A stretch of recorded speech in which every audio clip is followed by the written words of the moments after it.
I said, "Hey Mike, how many copies of Bless This Mess do I have to sell to get a free one?" He said, "You'll get nothing, a big bag of nothing, and you'll enjoy it. I have 15 kids to feed." I thought you only had 5. He said, "I got bitches on the side. I got hoes in different area codes. I'm half Irish. Condoms are for the English." Can someone please back a Mike Miller book? I think I ticked him off in the last video. Maybe buying Lone Star 2 will put him in a good mood. So I went to check to see if I could buy it, but all the campaigns are closed. Sorry, Mike, I tried. Maybe I can give away Bless This Mess or the Meg. Click the links to send me art for the channel, comics, or beanies for the homeless. Oh, I know how it could get funded, but it would require teamwork, so I guess that's out. I stumbled across Savage Dragon because I heard it was selling 4,000 issues, which I thought was weird because it's been out since 1993. You would think it would just get canceled or handed off to someone else to get some fresh blood in it. I read issue 247. It had a lecture by an Asian woman to a European man about how the demons, i.e. Muslims, that were extinguishing life weren't actually doing what we all know they're doing. Anyway, it's a yellow devil lecturing a white devil on how evil they were. GTFO, Eric Larson. Ain't nobody more istophobic than the yellow devils. And I love Asians. They are so absolutely prejudiced. They just don't give a shit. Rooftop Koreans are my heroes. Halo Pan, this guy says you follow him around the store. Yes, because people like him rob the store. I respect that level of honesty. Oh, and issue 246 had a snuggle scene. Yes, really, that 4-letter word I can't say on YouTube. But it's not, well, I'll call it rap, when they, the liberals, do it. The Savage Dragon picks up a drunk woman who is so drunk she's falling over. She obviously can't render informed consent. He carries her away and assaults her sexually. He, what is it? Her no-no square? Stop. Don't touch me there. This is my no-no square. Yeah, that'll stop him. Oh, Europe, you're so fucked. There seems to be a lack of outrage. If a comicsgate guy had that scene, it would be huge. Why is rap cool when feminists do it? The whole, I read 247 and I got a weird feeling of degeneracy. Because it just had something just set me off a little bit. It had this, like an upskirt shot, which just kind of felt out of place. I mean, it's fine if you want to include it, but just something was off about it. And so I thought, let me check into this. So I read 246, and you got this birthday scene, and at first you think that's his daughter because the girl has braces and she's very skinny, and she's drinking, but looks awfully young. Kind of weird. Okay, so notice that there are children present. God, notice so much. There's so much going on here. There are kids present, and I don't know what this fish man is, some kind of interspecies erotica thing going on here. She's probably, we'll call her Korean. Kids present who are part fish man, part Korean, part African. How exactly did that happen? I don't know. Diversity is our strength. Anyway, so his daughter/wife, who's wearing braces. I don't even want to know what's in your closet, Eric Larson. So drunk, she's standing on the table in front of her kids. She falls over, and she falls over with her legs spread, so she get this other upskirt shot, which is, I guess, is a theme with him. It's fine. It's fine. No problem with adult themes. That's fine. The only weird thing is that there are kids present, and you're including these adult themes. One adult theme of the upskirt shot. It's just, you can't. No, most people would say, no. It's having an adults party if you want to include adult theme. The idea that you can, no. Anyway, she's so drunk, she's falling over. And then she says she wants to have a threesome with this guy who looks like a caricature of a stereotype. He picks her up, throws her over his shoulder. She's so drunk. He takes her into the bedroom. She's so drunk she can't give informed consent. By any SJW definition, this is, you know what this is. This is a battery of a sexual nature, i.e. a RAPE. How is it not? Anyway, all I'm saying is degenerates need to be gassed. Savage Dragon is about at the level of an independent comic you would find in the gay section of a Berkeley bookstore, which is in Berkeley is basically every bookstore. My buddy lives there, and he says that he assumes every girl with too much makeup is a dude. That's what happens in cities. Cities grow filth. He says in Berkeley, you let your freak flag fly. My buddy is a POC liberal who is the most racist, anti-Semitic Islam you have ever met. So the memes he sends me are truly awesome. But he's an Asian POC, so people get confused. He isn't exactly a real POC. The POC have a brutal pecking order.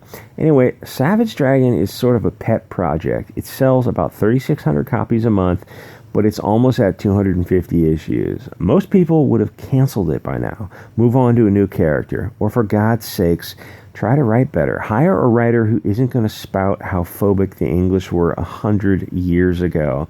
It's beyond gay. It's like musical theater gay. It feels so forced. An Asian lecturing the white guy, maybe he's Italian, on Islamophobicism. The Asians are the most racist people on earth. The lunacy of having a character give a lecture with the exact stats is insane. This is on the level of Chick Tracks bad. I'm just going to read it. I won't do the Asian voice because that'll probably get me in trouble. They're not people, Linda. They're animals, savage animals. They belong in a cage. We all saw what these demonoids did. They went on a rampage and slaughtered human beings. Are we going to let apes roam the street next because they walk on their hind legs and have expressions on their faces too? No. These things live underground and eat minerals. They're not human. They shouldn't be treated like humans. They belong in a zoo. Well, all that is just Eric Larson saying how bad this, I guess, Italian guy is supposed to be, how racist he is, Islamophobicism. The only thing that really matters is that they were killing people. All the other stuff is just window dressing.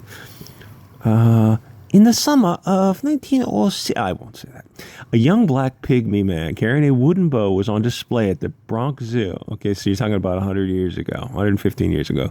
Do I need to explain to you why that was wrong? Yes, Toyota Kawasaki. Explain to the white devil how how you're so superior, how the Asians are so less racist. The Asians, oh my God.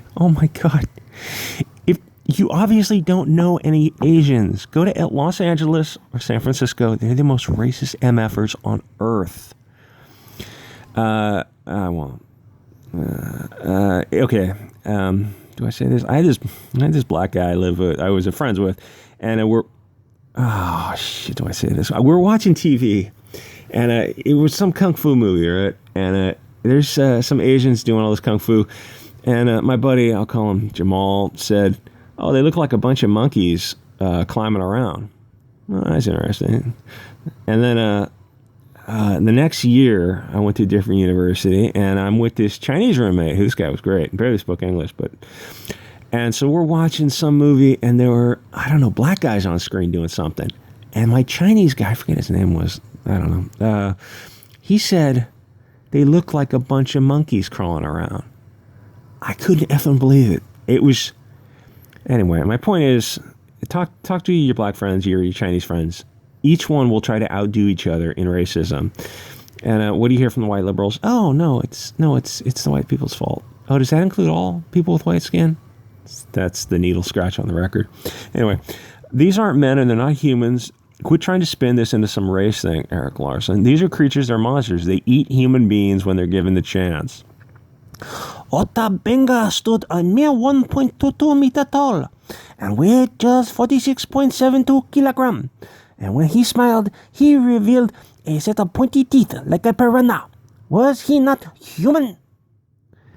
So, you get that down to 2 decimal places? Wow. You just off the top of your head, I guess. This isn't that, you effing artar. These creatures need to be caged. The public is at risk. They kill people, you effing artar.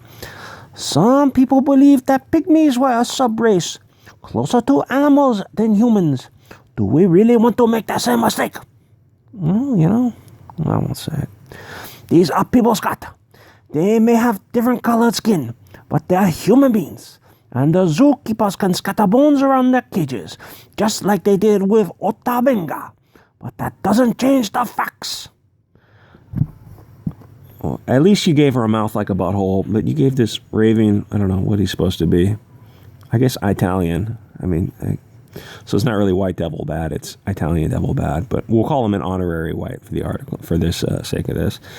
Oh, and I made fun of this the last time I did the video, but that's not going to fly. Okay, so these are the creatures they're talking about. They look pregnant and they have big old titties.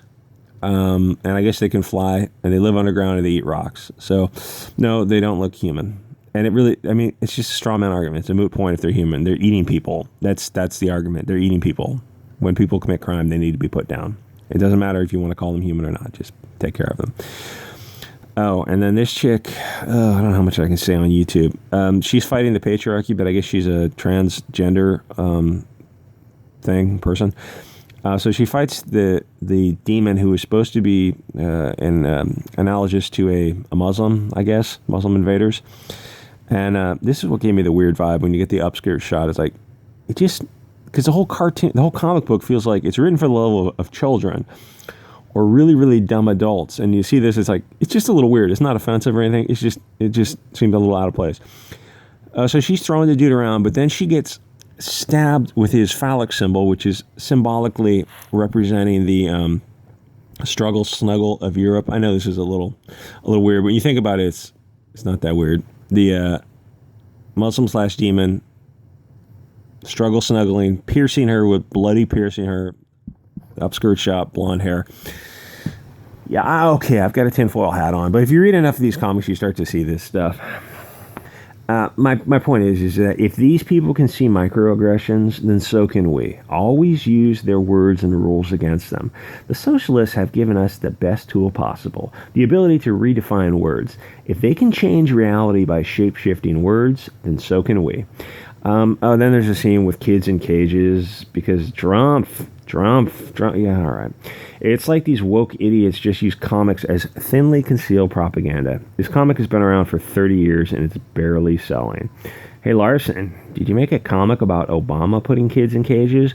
Or when Obama used drones to kill children? I suspect probably not. All right. Like, comment, subscribe. You can check out Bless This Mess on Kickstarter. And if you live in a city and you're around Corona-chan, I guess it's been nice knowing you. All right, guys. I will see you all next episode.